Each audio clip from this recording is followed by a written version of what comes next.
Before we're going to kick this off, who has ever built an API? Assume a lot of people. Who has ever built a fully RESTful API?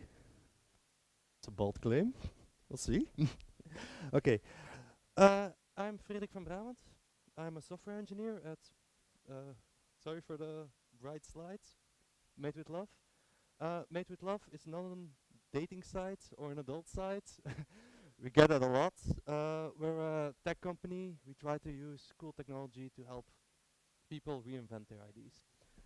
Besides software engineer at Made with Love, I'm also co-organizer of PHP Antwerp, together with these bright stallions. If you're into Laravel, you might have seen those guys before. If you're ever around in the most beautiful city in the world, Antwerp, you can give us a call, and maybe you can give a talk yourself or attend a meetup. Always great to have some people. So, what's this talk all about? Your mobile person or your front-end person asks you to create an API, and okay, you start it, sit after your PC, and you churn out something like this. Are there any reactions on an API like this? What do you think? It's cool? Uncool? Okay. The things I personally don't really like about this API are the following. Like, the URL is kind of structureless. If you can see at the top, you see get blog post /1. What if we get loads of articles? Like here we have just an example of one article, but what if you have a collection of articles? How are we going to do that? The same with the comments. That's the next thing. Are we just going to churn out all the comments below it? And we have to write documentation for this endpoint and for all additional endpoints. And is this really the best way to pinpoint a resource at the one stuff? So these are some things we're going to cover. We're going to cover a bit more, but these are some pointers. I'm going to start slow here, because I want you all to be on the same page. So the beginning might be a bit basic, just we'll see. Okay. So first things first. This is the endpoint we just discussed. The first thing, the get, that's an HTTP verb. We're going to cover that. The next is the endpoint itself. In this case, it's get blog posts. So that's just some lingo. HTTP verbs. A thing to know is HTTP and REST are two different things. You can have a perfectly valid API that isn't RESTful, and you can have a RESTful API that isn't HTTP. So those things are separate from each other, but they get used a lot together. This is basically the way how we interact with websites. Another important thing to know is that HTTP isn't CRUD. A lot of people think that HTTP and CRUD is the same thing. It's just a reaction to your database and interaction to your site, but it's a bit more finessed than that. So the verbs themselves. First, we're going to cover the post verb. So if you post to an API, you're sending data over with the intention of creating a new resource. You get a 201 HTTP code back on a post. We'll cover the HTTP codes in a while. So you send a payload, and it returns an empty body. This is really important. A lot of people still send bodies back. This is something that isn't really the way you should interact with HTTP. If you want to return a body, a great way to solve this is to send a header along with a location to the resource you just created. That's something we're going to see later in the talk as well. It's a nice way of people to interact with your API. So here we have an example of a post. Here we're just going to post to the posts, okay, with a body, and yeah, you don't have a return because you don't have a return. So next up is a get. You don't send a payload along with a get. You just send the request to the endpoint itself, and it returns a collection or a single resource. This single resource or collection can be anything. It doesn't have to be JSON or XML. It can be YAML. It can be, in most cases, this is actually HTML. You can send parameters along, but I'll cover that later. So this is an example of a get. This is just return body. You get returned with a 200 code. That's an OK. Okay, cool. Next up is put. Now there's a slight misconception with put and patch. We're going to dive a bit deeper into this. So put is to update an entire resource. So you have posts and you send along everything. It returns an empty body because you know what you've just sent in most cases. If the resource you're going to update doesn't exist at the moment, you should, there's a possibility you can do to redirect this to a post. That is a nice way for people to interact with your API, but you should send additional headers and HTTP codes along. So this is an example of a put we do here. This is just a title and a body because that's everything the resource has at this point. Now, next up is the patch. The difference between a patch and a put is a patch is only a part of the resource. So you only send the title along or the body along. You use patch in an asynchronous way. So for example, if person A and person B are updating the same file and they both were to use put, then they might overwrite their changes for each other. In the case of a patch, this normally shouldn't happen. Now, the thing about the patch is, this is something a lot of people might not know, is it accepts instructions to update the resource. And this might not be what you think it is. For example, this is how it was intended to be used. So you send the operation, in this case replace, the path, which resource part you want to update with the value along. Now, nobody actually used it like that. Like everybody was like totally sinning against this. So there came an RFC for it. This is called 6902, which allowed you to do this. If you send the content type header along with partial update JSON, you could use it as you probably already use it. Now, the funny thing is people still didn't use that, the content type header. So there came another RFC about that also dropped that. So, but it's just a nice piece of trivia for cool trivia nights, maybe. Okay. Next up and last one is delete.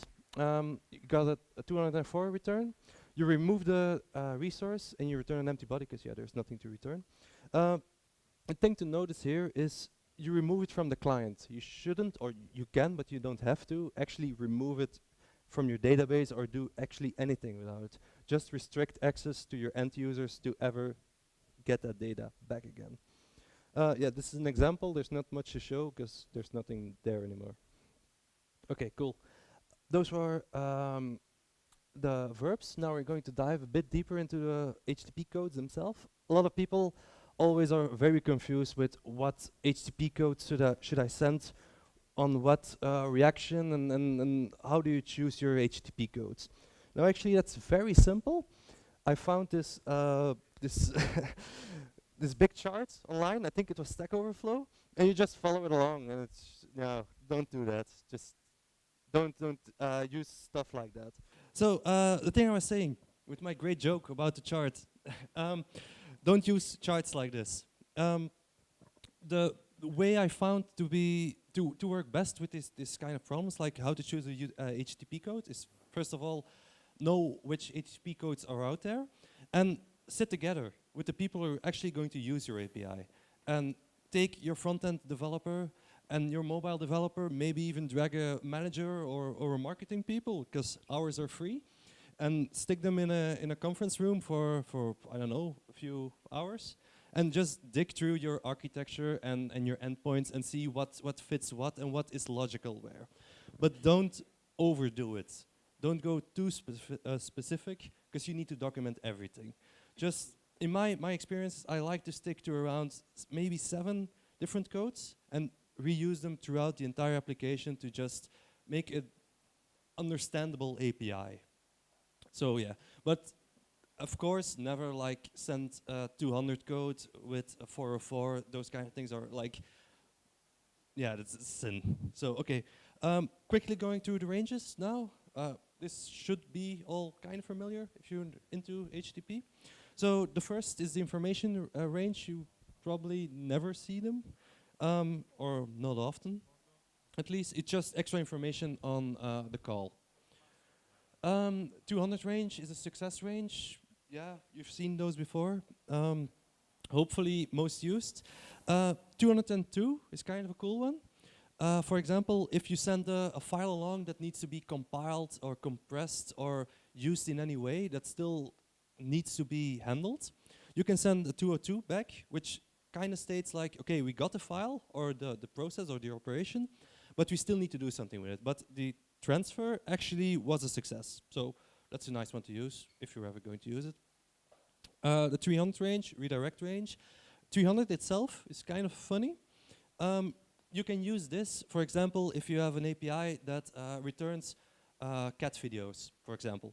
If you need to send a file name with an extension and you forget to send the extension, you can return a default one with a 300 HTTP code and maybe a location header in the top which states the other options.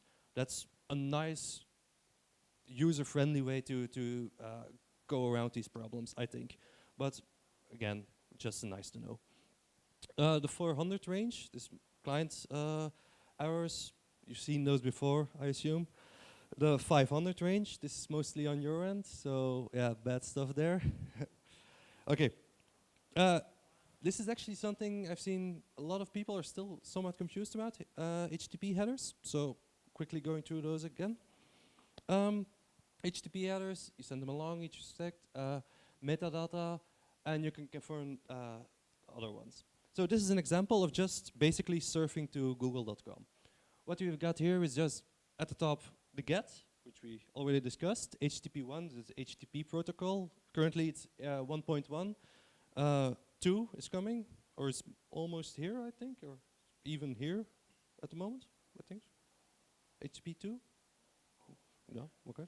So yeah, that's pretty exciting stuff, if you're into that. So yeah, the rest are all headers.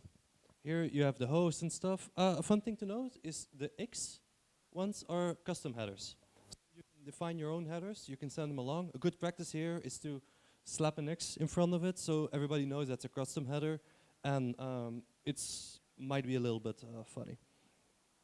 You can send, instead of a GET request to an endpoint, you can send a HAT request, and then you just get the headers back. It's if you want to inspect headers or debug stuff, that's a nice tip. This is a response. Here again, the 200. That's a HTTP code we got returned. With a date and all the stuff. Again, two custom headers. And here at the bottom is just the HTML or JSON or XML or whatever you want to get returned. So this is actually just one response. A lot of people don't know, think that headers and the response itself are different things, but it's actually just pasted on top or below. So yeah. Okay, back to the endpoint. So this is the endpoint we started at, the get blog post one. Let's refactor it. Okay, first things first. This is a command. We don't want commands. A better option would be to have posts, something like this, right? The thing with get posts and post is you want to go for verbs. No, sorry, nouns. Sorry, not a native speaker. Nouns are a better way to communicate with this. It can get really long if you do command-like in infrastructure, so don't go there. Also, use plurals. This is mostly the case with person and people, or like you don't want that inconsistency. So stick to plurals and stick to nouns, and you have a very user-friendly and discoverable API. More on that later. And always try to describe what you're returning. Like the resource itself you're returning, in this case is posts. Everybody understands what posts is all about. You can dive deeper, of course. You have post 1. that is ID 1 from the post. You can have the comments, all the comments from post 1, and a selection from comments. Okay. Now, IDs. IDs is something we kind of take for granted in development thing, but I don't think that database should slip through to your endpoints. So there are a few other ways we can handle this. For example, we can do slugs. There are people that like slugs. I personally not a real fan of using slugs in API because it's part of your resource itself. If you're going to rename your post, for example, rename the title, then yeah, your location of your endpoint is on a different part now. So not a real fan of that.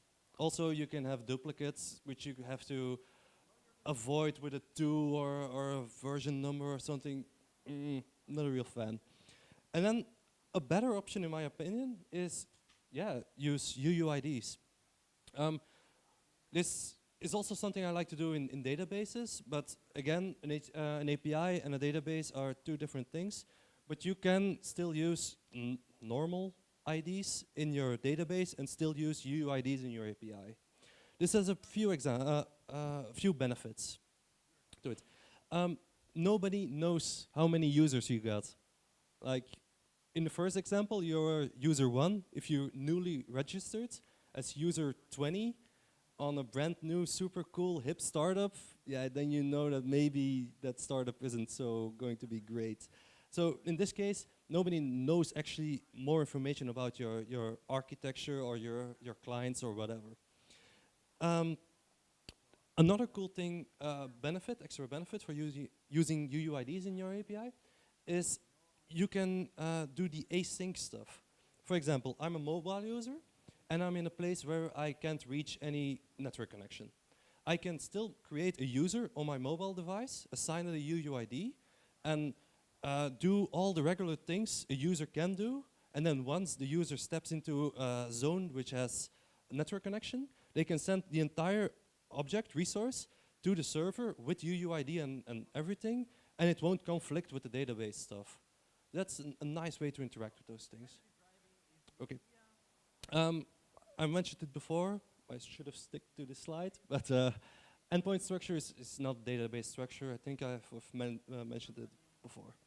Okay, we still 200? Everybody okay? Cool. Okay, so this was more the basic stuff. Now we're going to dig a little bit deeper in maybe some controversial stuff. Okay, this was the body at the start. We had a few remarks about that. Yeah, in this case, we still have an ID. So what if we have loads of comments was one of the things. How do we give extra metadata maybe? And pagination is a thing, right? So how are we going to handle that? Okay, cool. The thing here is we're not going to invent something ourselves. We could, but why reinvent the wheel? So luckily, a lot of very intelligent people have made some standards. One of the most popular ones, I think the popular one, most popular one, is the JSON API. It's profoundly called JSON API. It's very popular in the API world, for the API people, and we like to use it a lot. It's a very flexible spec, and you can bend the rules a bit and still be compliant to the JSON API itself.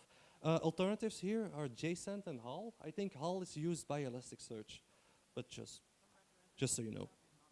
And here's an example. This is the Star Wars API.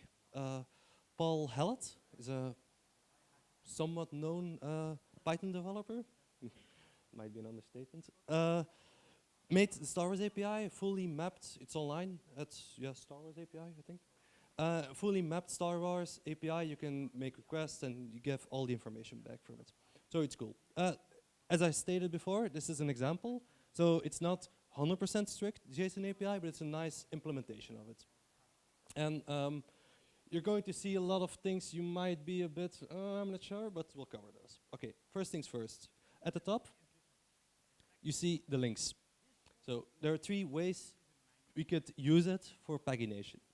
So here, is a nice example of a page-based pagination. That's what they use.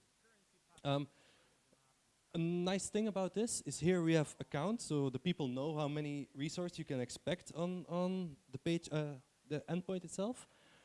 With the previous page and the next page, the quick among you, the sharp people, might have noticed that we're currently on page 2, because the next one is 3 and the first one is 1. So yeah, a cool thing you can do with this, I'm not sure if the Star Wars API supports it, but you can set limits to your pages. For example, I only want to return 20 results or 10 results or maybe 50 results. If you do this, a good thing to remember is set limits, so people don't set 5,000 resources per page. In that way, yeah, why use pagination then? Another option is familiar if you like to use databases a lot. This is the offset-based pagination. It's my favorite kind of pagination, which gives a lot of flexibility to the people using it. You can clearly define, like, I want 30 results back, starting from there till there. It's really flexible, and it's actually kind of easy to implement itself. Again, set limits, of course. The last one we're going to cover is the cursor-based API. People who've worked with the Facebook API might be familiar with this one. I think it's a very interesting way to approach this system. This is the way a hard disk works with data. So they define a data, your entire database into blocks, and those are called cursors. And here you're targeting specific cursor blocks, which you then get returned.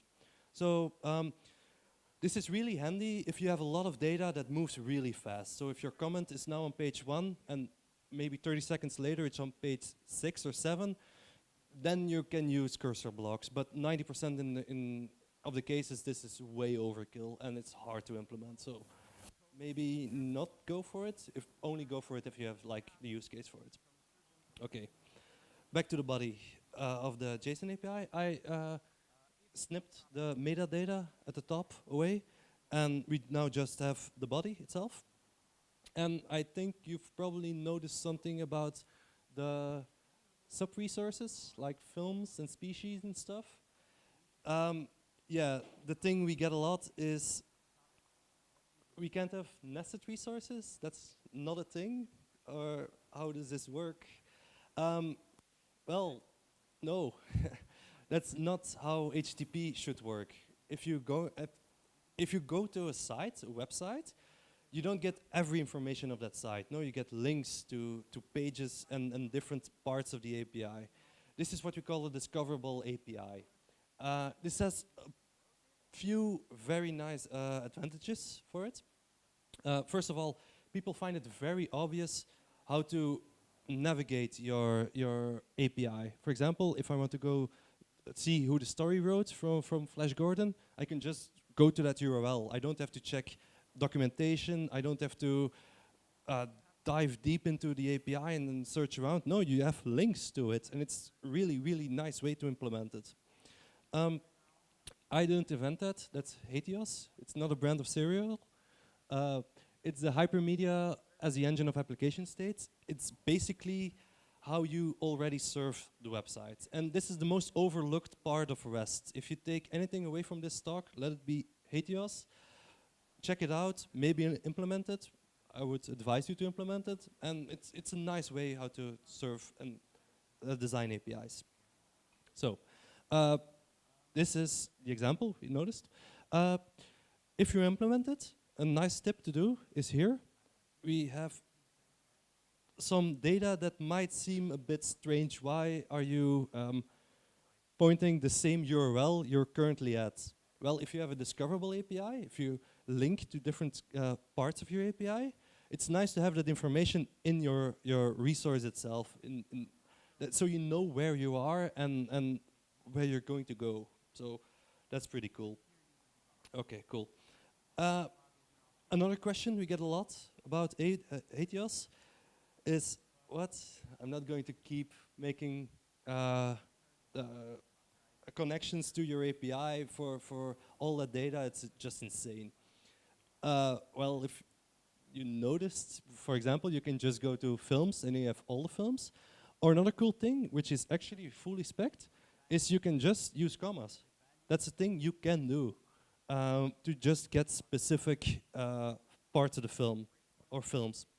So again, this is nice usability for your end users. Don't forget, your end users are also people, are also clients and people who interact with your API.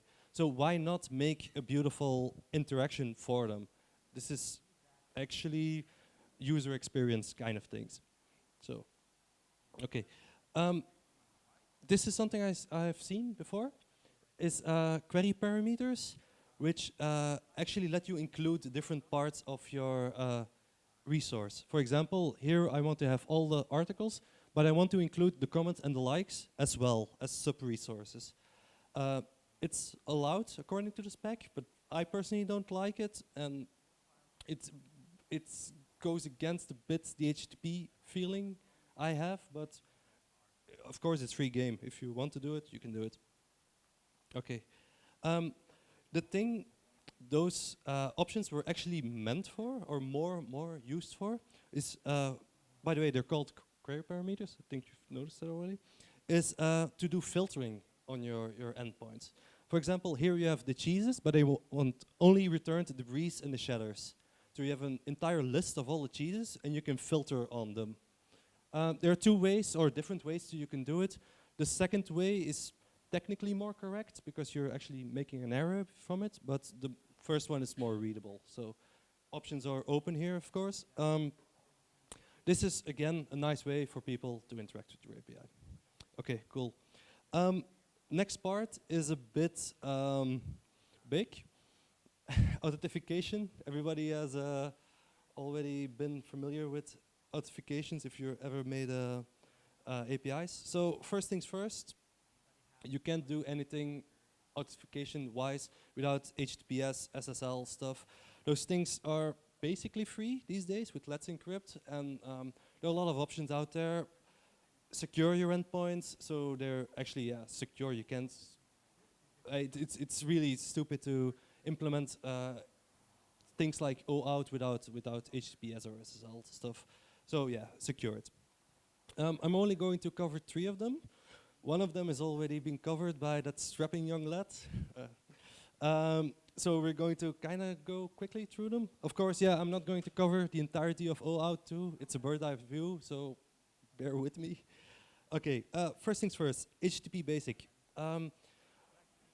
People kind of not want to use it because it's too basic, and who uses it when we have OAuth and stuff, but it's actually a valid option. If you have a small API or an internal API for internal connections or microservices and stuff, go for HTTP basic. Why not? It's really fast. It requires not a lot of setup, and it's secure. But yeah, it does have some parts of it that might be easily misused. So that's nice. The JSON Web Tokens, of course, yeah, you should have seen that, or if you didn't see it, quickly going through it. The cool thing about JSON Web Tokens is you have no to minimal database hassles, but you need to have some knowledge about it. So a basic way we could use JSON Web Tokens for logging in and using your API is like this. So we have a client and a server. The client sends credentials along, like your username and password stuff.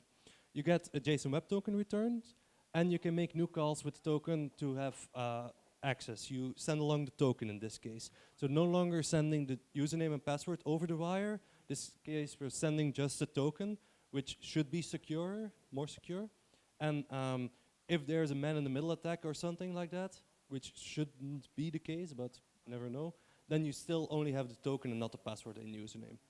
Those tokens expire, I think, every 2 weeks, or you can set it up, right? So in the worst case scenario, you only have to send your username and password along every 2 weeks. That's a nice feature. If you want to know more about JSON Web Tokens, there's a website. JSONWebTokens.io, or yeah, check out Louis' talk. It's really good. Also, JSON Web Tokens is not that super much used. I think, because people tend to just jump to OAuth. But if you've never used it before, not really familiar with the technique, check it out. It's really cool stuff. OAuth 2, I stated before, I'm not going to cover the entirety of OAuth 2. So we'll just check out a bird's eye view about it. The kind of same flow of JSON Web Tokens is mostly used by OAuth in most cases. I have to see what I say here. With the big change here is that we have a refresh token send along as well as a return token. And once the normal token expires, we just, instead of send credentials, we send refresh token along. And in this case, we even have to send user credentials along every 2 months, or maybe even more than that. You can set it up. So yeah, it should be even more secure than JSON Web Token, but that all depends on your implementation and how you want to use it and how far you're going to go in that. So yeah, I know this was very quickly authentication. It's a very broad topic, and I'm not really able to cover everything, of course. This is a fun one. So, API versioning. It's kind of very easy, actually. So, yeah, that's done, I guess. But yeah, the reality is, of course, that you'll eventually have to version an API. The thing is, if you map your API correctly and you think about it really hard, and with all the specs and stuff, you shouldn't have to version it. But of course, specs change, IDs change, implementations change, features change. So yeah, you need to version it. This is an option that's used a lot. Yeah, it has some good points and bad points, of course, like everything. It's easy to implement and easy to see what version you're on. You can just send this endpoint to a colleague or a friend or a family member, and they can just have the same resources you're having. It's really easy to use. But of course, yeah, root shouldn't change actually in your API. And in this case, if you're going for version 2, then your root is changing. And that's not entirely something you want, actually. And yeah, that's metadata, of course. Another option is, as we discussed before, custom headers. In this case, API version. You can send them along like that, which solves the case of the metadata not being in the header. The URL doesn't change, but yeah, you have a custom header, which is kind of strange. You have to document it, and yeah, I don't know. I think that's a typo, that URL doesn't change. So yeah, that's not the best solution, I think. So actually, the better solution, I think, is use an accept header for it. It's there. That's the thing it's meant for. So here, we're just going to request which version of the API we're accepting back, plus in what type we're expecting it back. In this case, a JSON version of the vendor name of your website name. So in case of Twitter or something, that's just Twitter with your version name. The cool about this thing is, like, yeah, it's the metadata is in the header. It's a standard HTTP header. People know it, I guess, yeah. The testing is a bit harder if you want to do headers, sending along headers even, I don't know. But those are all minor things, I think. So my opinion is this is the best way to do API versioning, but it's of course open for discussion, and you should use the best technology for your current problem. So to close this talk, I have a few random tips that I couldn't fit in the other slides, so yeah, just dive in, I guess. When you're developing an API or creating an API, you should, I think, start with the documentation first. There are some great tools out there like Blueprint and Swagger, where you can just type out an API in the Markdown platform, script, and it not only generates a beautiful documentation site from your Markdown, it also lets you have an interaction, an interactive API, mock API through tools like Apiary or Agiolio. I think that's Italian, right? And it's really handy. Another great example, another great benefit of creating your documentation through things like Swagger or Blueprint is that you can use that documentation as tests. You can use a tool called Dread, which just takes your documentation and applies it to your API, which is an automatic way of already having your tests, like functional tests, which is really, really, really easy. So documentation here is a big win for API development. This is kind of general software engineering things. So first look at your user, not the tag. If you don't, the use case you're using is REST use case, go for REST. If it's a SOAP use case, go for SOAP. Maybe you don't even need HTTP, whatever. Just check with your users first and what they need. Okay. This is very important, especially for PHP. I don't really know if it's still a thing in 7.1, but there used to be the case that type conversion on APIs to casting to JSON can be somewhat tricky, where values just default, and PHP is kind of known for their typecasting a bit strange. So use tools like Fractal, where you can just have a class in between, where you can just map your endpoints to the JSON files, and it's really, really nice, really handy. And it also goes away for, it's also a great way to traverse into documentation, from documentation to your code, and or likewise, the other way around. So yeah, typecasting is really important. Consistency, this has kind of been a topic in the entire talk, is make your API as consistent as possible. Try to make it discoverable for your end users so people don't have to read documentation. You have great documentation now, but documentation's the best way to experience documentation is by not reading it. If your tool is handy enough to use, then yeah, that's a great win, I think. Test your endpoints, already covered that with the documentation, but if you don't do the Swagger blueprint route, still test your endpoints, of course. We're all software engineers, right? Another global kind of known thing is never trust your users, especially with APIs. APIs make it very, very easy for bots or whatever, because you don't have the fuss surrounding like a user interface. You just have the bare essentials of an API. So never trust your users. To close off, some great tools.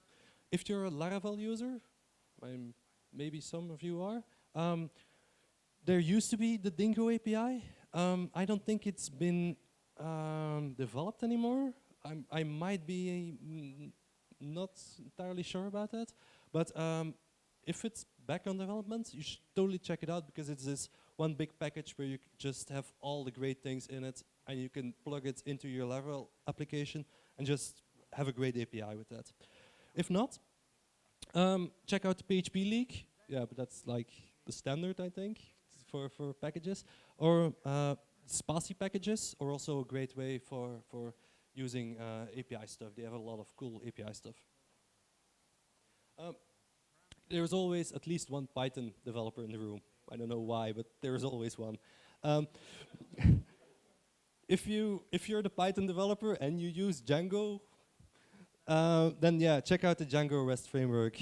It's a cool framework. It's kind of in the same line as the Dingo API, but yeah, it has everything you need for a great API. Want to know more about these topics? This talk is based on a blog post I wrote a few months ago, I think. You can find it there. There's this guy called Phil Sturgeon. He's kind of known for his APIs and Cider and stuff. Yeah, he has a great book written about APIs and how to do API stuff. Build APIs you won't hate. It's really a great way to get started with APIs. And even if you're familiar with APIs, yeah, read it and you're going to learn a lot. There's also the O'Reilly RESTful API, Web APIs book. It's a really big book. It's really, yeah, it's somewhat dry, and it's kind of a difficult read, but it's a really good read. So if you struggle through it, you read everything about the book, then you know your APIs. Okay, cool. Questions?